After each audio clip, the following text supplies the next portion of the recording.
They didn't count us. They didn't look us in the eye. We are ribs of the ship. Levels. Silence made flesh. No one knew our names. No one cared how many we were. But I remember. My name was Malik. I was a slave on the Spanish galleon on the last day of the Atocha.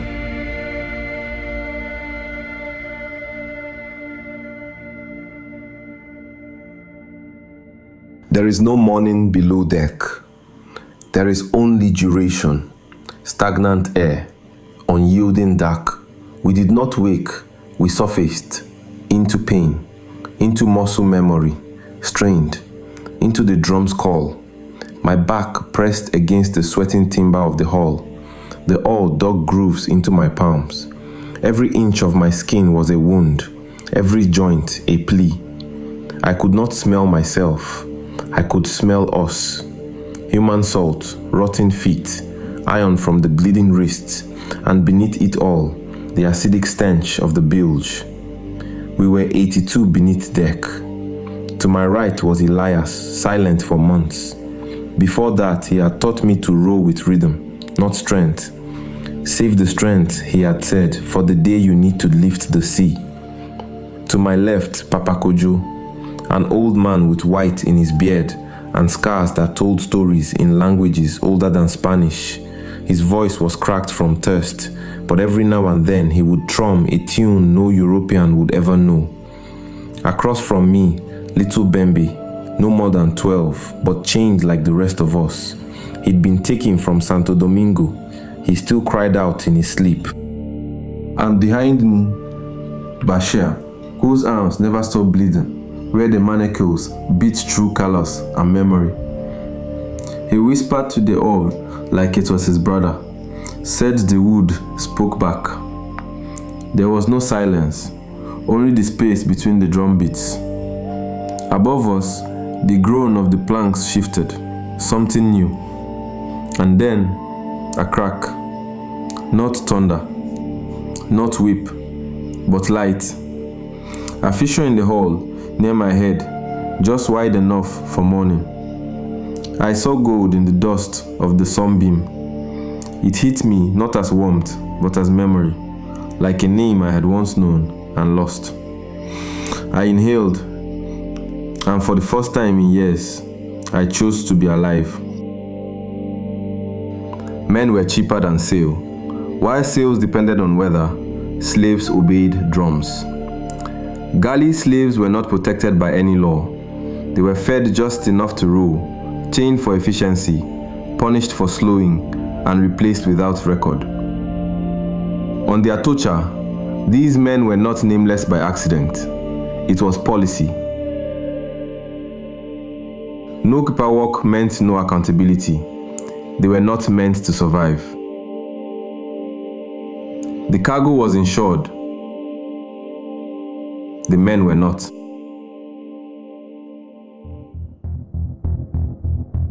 Something shifted in my mood above. The steps of the sailors were erratic. We heard shouting, not command, but argument. In Castilian, fast, furious, one word repeated, huracan. Then came the trapdoor, a rectangle of blinding sky, and two officers. One was Ensign Valverde, a gaunt man with a braided beard and a face pale from too much sun, began throwing crates overboard. They tossed bundles of silver like firewood, kicked barrels of rum into the sea. They were not saving us. They were trying to lighten the ship, to cheat the storm. Valverde glanced down once into our pit. His eyes passed over us with the same urgency one might scan a dead garden. Not pity, not guilt, just dismissal. The hatch slammed shut.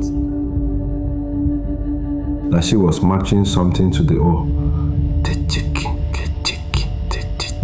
She's mourning, he said. She's scared. Papa Kojo closed his eyes and began to hum again, slower this time. like he was singing the ocean into sleep. Bembe grabbed my hand. "Do we die today?" he asked. His voice didn't tremble.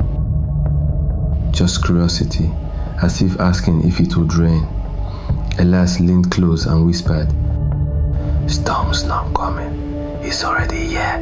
Then the drum stopped, and in that silence, Diego began to sing. His voice was hoarse, dry but defiant. Cuando el hermano se llama, respondemos sin lengua. And we, 82 shadows in a wooden tomb, answered, with no harmony, with no hope, but with voices for the first time. It began with sun and thunder crack, internal. The house shuddered. Wood snapped like ribs. Cold water, sharp as knives, blasted through the seams. Men screamed. The oars jerked. Chains rattled. One man, Javier, a thief from Seville turned horseman, tried to gnaw through his manacle. His teeth broke. He screamed until water filled his lungs. I looked up and saw sky, just a shred of it. Elias had taken a splinter from the broken bench. He jammed it into my wrist shackle. Again, and blood poured. Then it gave. He gripped my shoulder. "Go," he said. I hesitated. He pushed. I flew upward, through the water, through the opening, into light. He did not follow. Above was chaos. The ship was cleaved open like a carcass. Masts snapped. Sails shredded into wings of foam. Men screamed in Castilian, in Wolof, in broken Latin. Barrels floated. Coins scattered across the sea like stars. I clung to wood, gasped, coughed salt, and I saw Bembe, still alive, still swimming.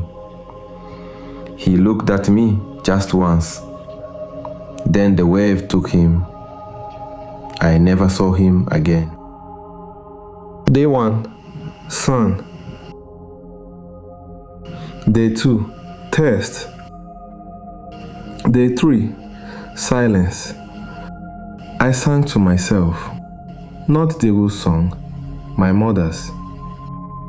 I remember the mango tree, the red clay, the drum circle, the story of the turtle that carried the world. By day 4, I was no longer Malik. I was wind, water, bone. Then, oars, shadows, a boat, fishermen. They pulled me in like driftwood, called me Hombre del Abismo, man from the abyss. They fed me, covered me, did not ask who I was, and I could not speak. My voice had become ocean. In 1985, after 16 years of searching, the wreck of the Atocha was found by Mel Fisher. They recovered over $400 million in treasure, but only one item of the humankind, a rusted iron wrist shackle fused with bone. No name, no history, no song, until now. I lived many years, had children, told them stories without names. My wife Rosa asked once what I wanted carved on my stone. I said, nothing. Let the wind tell it. Every year on October 8th, I walk to the edge of the sea, not to return, but to listen, to see if Elias still wrote below. I was a slave on a Spanish galleon, and this was the last night I belonged to chance.